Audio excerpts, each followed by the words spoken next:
సభ అధ్యక్షులు గౌరవనీయులు CH Chiranjeevi ED STPP గారికి, అదేవిధంగా మన ముఖ్య అతిథిగా విచ్చేసినటువంటి మన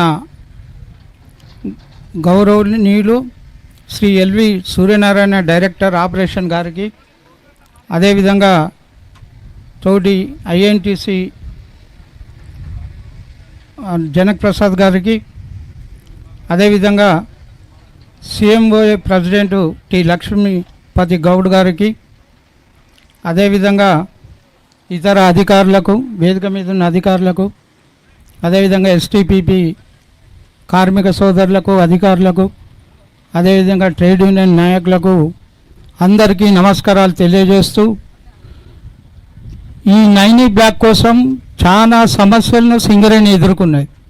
ఎన్నో అడ్డంకులు వచ్చినా కానీ పట్టు వదలని విక్రమార్కులుగా సాధించి ఈరోజు ఇక్కడికి మన నైనీ బ్లాక్ నుండి ఇక్కడికి రావడం చాలా సంతోషకరమైనటువంటి విషయం. దీనికి కృషి చేసినటువంటి మన డైరెక్టర్లు, సిఎండి గారు, అదేవిధంగా రాష్ట్ర ప్రభుత్వం తోడ్పాటుతోటి కూడా ఇది సాధ్యపడింది. కానీ దీనివల్ల అనుకుంటున్నాం, ఎందుకంటే మనం కోళ్ళు అమ్మే కంటే అంత 1100 చిల్లర కిలోమీటర్ల దూరం నుండి ఇక్కడికి రావడం వలన కొంత నష్టదాయకం అయిద్దామని, దానిపైన నష్టదాయకం అయితే ఇటు విద్యుత్ మళ్ళా వాళ్ళ మీద భారం పడుతుంది, అదేవిధంగా సామాన్య ప్రజల మీద కూడా, ఎందుకంటే విద్యుత్ రేట్లు పెరగగలుగుతాయి. కనుక మనం లోకల్గా ఉన్నటువంటి మైండ్స్ను, ఎందుకంటే చాలా ఉన్నాయి. సంతోషకరమైన విషయం ఈ మధ్యకాలంలో ఏమైందంటే ఇటు యూనియన్ల పోరాటం, అదేవిధంగా సింగరేణి యాజమాన్యం ఈ తాడిచెర్ల 2 బ్లాక్ రావటం, ఇది ఆనాడే రోషే గారు, మన వైఎస్ రాజశేఖర రెడ్డి గారు ఏఎంఆర్ కంపెనీకి అప్పచెప్తే రోషే గారు పెద్ద ఎత్తున కార్మికులు యూనియన్లు ఆందోళన చేస్తే ఆనాడు కేటాయించబడ్డది. లేదు, అది క్యాన్సిల్ చేస్తూ ఉన్నాం, సింగరేణి బొగ్గు బ్లాక్ను తవ్వుకోండి తాడిచెర్ల 2 అని ప్రకటించింది. మనకు ఆర్డర్లు కూడా ఇచ్చింది. కానీ కొన్ని అనివార్య కారణాల వలన, పర్మిషన్ రాకపోవడం వలన లేట్ అయింది. ఆ లేట్ దాన్ని ఇప్పుడు సరే ఏదేమైనా మన మేనేజ్మెంటు ఇటు యూనియన్ల పోరాట ఫలితంగా తాడిచెర్ల 2ను సాధించుకుంటాం. అదేవిధంగా మొన్న మనుగూరులో డిప్ సైడ్ బ్లాక్ను కూడా పోరాట కార్యక్రమాల ద్వారా సింగరేణి యాజమాన్యం పట్టుదల వలన మనం ఏదైనా సాధించుకొని ఇప్పుడు ఈ 2 మైన్స్ వచ్చడం వలన కూడా మన బొగ్గు ఉత్పాదక పెరిగే అవకాశం ఉంది.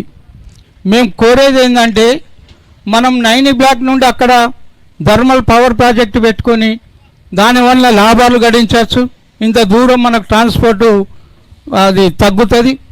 కనుక మనం అనేది ఏంటంటే మేము ఒకటే మొదటి నుండి చెప్తా ఉన్నాం, ఇంతకుముందు సింగరేణి ఏదైతే ఎక్కడెక్కడ బ్లాకులు తవ్వినాయో, చూసిలో బొగ్గు నిల్వలు ఉన్నాయో అవన్నీ చేయమని నేను డైరెక్టర్ గారికి ఒకటే విజ్ఞప్తి చేస్తూ ఉన్నా.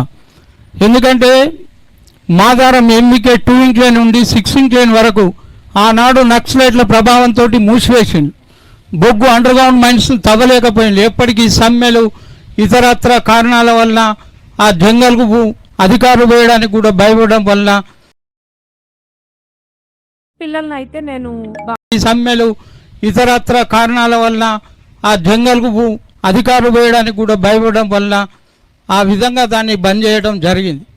ఇప్పుడు అది మెగా ప్రాజెక్టుగా తీసుకోవాల్సిన అవసరం కూడా ఉన్నది. ఎందుకంటే అపారమైనటువంటి బొగ్గు నిల్వలు బోయపల్లి కానుండి మొదలుకుంటే ఎంబీకే 6 ఇంక్ లైన్ కానుండి 6 ఇంక్ లైన్ వరకు ఉంది.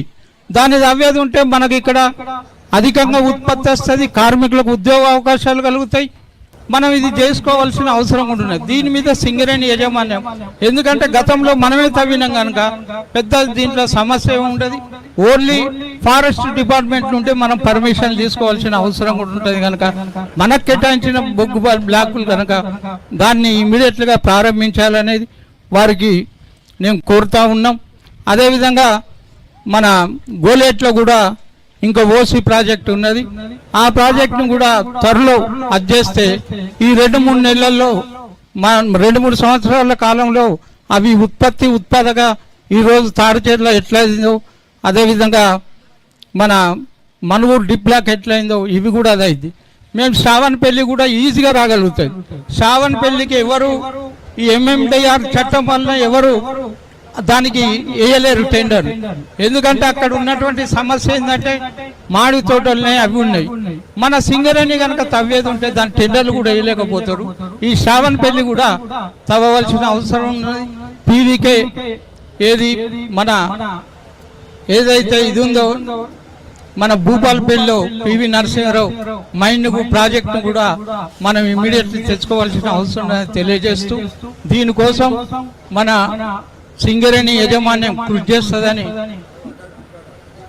చేస్తుందని నేను తెలియజేస్తూ ఇక్కడికి ఈ 9 బ్లాక్ రావడం, బొగ్గు రావడం మన వీళ్ళ కృషి, అదేవిధంగా అక్కడ కొన్ని నవీన్ పట్నాయక్ ఇన్ని రోజులు మనకు పర్మిషన్లు ఇవ్వకపోవడం, లోకల్ సంబంధించిన ప్రజలు పర్మిషన్ ఇవ్వకపోవడం, దానివల్ల లేట్ అయింది.